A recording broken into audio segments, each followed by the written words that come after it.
The Great Brinks Robbery, 1950. On a freezing Boston night in 1950, 11 masked men vanished into the shadows carrying $2.7 million, and for 6 long years, no one knew who they were, where they went, or where the money disappeared to.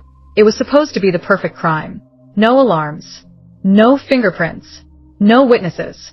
But in the end, greed, betrayal, and one man's revenge unraveled everything, just days before the robbers would have walked free forever.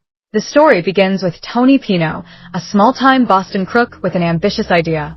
He and his crew spent months studying the Brinks Armored Depot, timing deliveries, watching security routines, and even forging keys to restricted doors.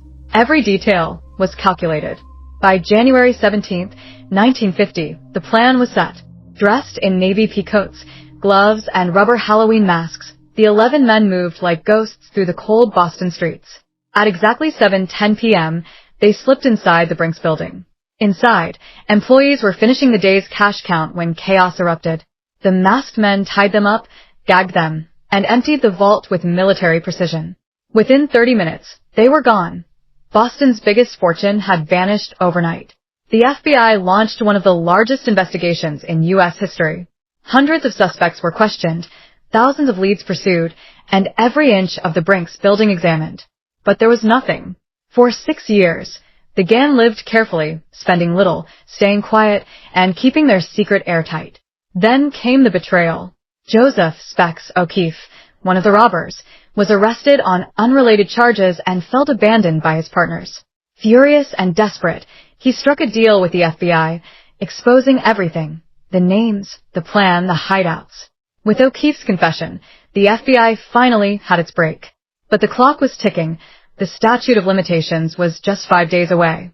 If they failed, the Brinks robbers would be free forever. In January 1956, federal agents moved fast, arresting 8 of the 11 men in a sweeping series of raids. Most were sentenced to life in prison. But here's the mystery that still haunts Boston. Out of the $2.7 million stolen, only $58,000 was ever recovered.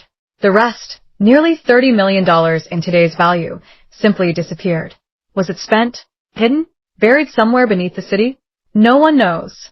The Great Brinks Robbery was meant to be flawless. For 6 years it was. But in the end, it became one of America's most famous cautionary tales, a story of patience, betrayal, and a fortune that may still be out there waiting to be found. This was the Great Brinks Robbery, the perfect crime that wasn't. What do you think happened to the missing millions? Drop your theory in the comments below.